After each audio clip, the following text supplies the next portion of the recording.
because that's what we do around here. I'm still like Greg. He's an amazing writer, and I'm like, open mic comedy is the family planning clinic of comedy. Not all of these jokes are gonna make it. Just letting you know. These are some of the ideas that I had. It's so great to be out yet again with my young comedian friends who have nothing to lose. I at 50 have nothing to gain from any of this. So let's go. Grandmother, whatever. You're a whopping 6 years younger than me, so go choke on an entire grocery bag full of dicks. That's an entire grocery bag full of dicks. I love him. He talks about I'm so vanilla. I'm so vanilla. Your male privilege is showing. I don't even role play. Oh, bitch, please. Women always have to role play. We call it things like faking an orgasm. My all-time favorite is you get hooked up with these guys that are like, tell me this is the biggest dick you've ever seen. It's like, you do know that I have access to the internet, right? I mean, I'll lie if that gets you off, but this is not a good precedent to start a relationship with. And guys do that. They do. They ask us for things in bed, knowing full well that we have to fucking lie. Pump the brakes. This is not a good start. This is not a good place to start with. Yeah. Just, okay, anyways, I'm going to let that one go. I am single. Yeah. That's a common thing among the people that make the ha-ha. I don't know if you've noticed that. I got back on Tinder recently. I hadn't been on Tinder since 2017.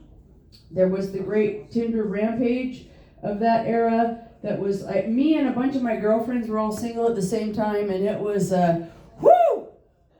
There was a lot of people getting laid back then. That's all I'm going to say. It wasn't all me. I wasn't doing all the heavy lifting, okay? But I was doing my fair share, because teamwork makes the dream work. And but I'd been off because it was just gross and it was terrible, and I was just I was getting way too much dick. And I'd been without for a long time, so I was like, oh, well, we'll go back on Tinder, and you know what? I found out unequivocal proof that men of a certain age group don't fucking listen, okay? Because there were a ton of female comedians that made jokes about how Tinder profiles are so idiotic. It's just rafts and rafts of men that it goes like this. I work hard. And I play hard. Here's a picture of me with a big fish. Nope. Next profile. I work hard so I can play hard. Here's a picture of my big truck. Nope. Next one. Spoiler alert. I work hard. So I can play hard. Because I play hard. Here's a picture of my big wife. Because, there's a lot of married guys on Tinder, and they try to make it out like they're not. And it's like, there's always giveaways. But, and another one that you see a lot, School of Hard Knocks. Hey, Dad, you really think that's funny? Oh, if he's being really clever, he spells it with an X. School of Hard Knocks. Go shoot yourself. Thank you. And then, of course, you get the guys with the trophy animals, the elk, whatever, And one of my girlfriends, who's like very progressive vegetarian, was like, oh, no, that's so gross. It's like, no, I've lived in Idaho my whole life. I'm very redneck. I understand the feeling of achievement that comes after a fair stalk.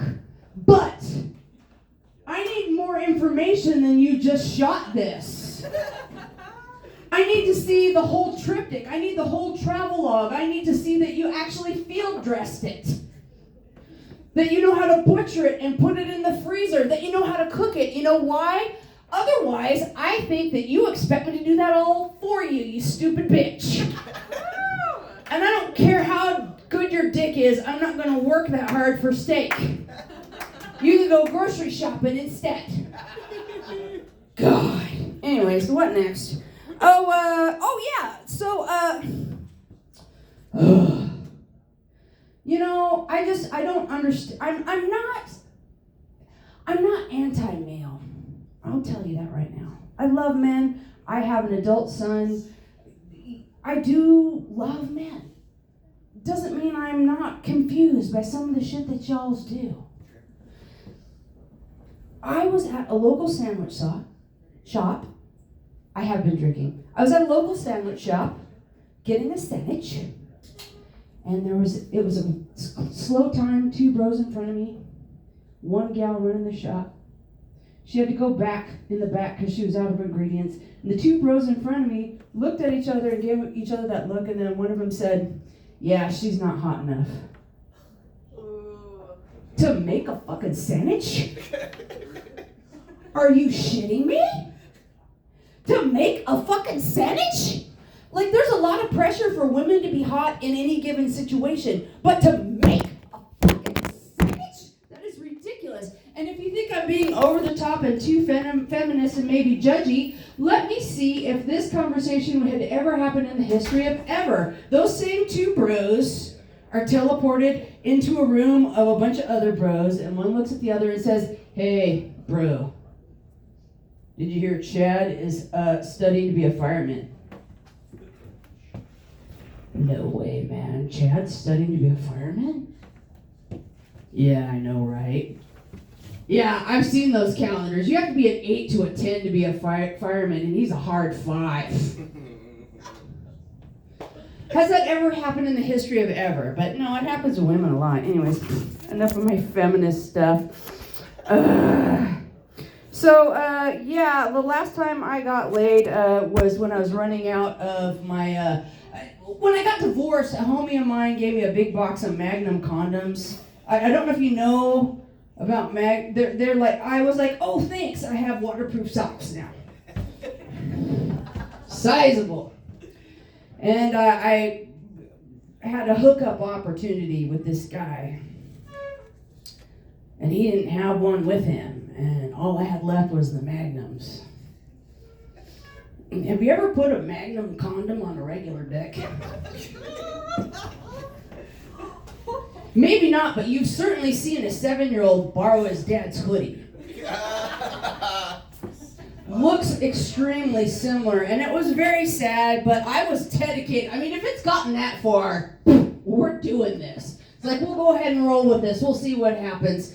And, we got all done, and everything was, and I was like, whoa, and I was quite happy. And then it was like, he was like, "Where's the condom?" And I was like, "What do you mean, where's the condom?" And we're looking through the sheets and whatever. And all of a sudden, I realized, oh no. It's still in situ, shall we say. Oh no. And I'm like, digging. I could just barely, like, there's a slippery little rim of the ring there. Oh no! Had no choice but to get very inelegant and unladylike, squat down and like jump.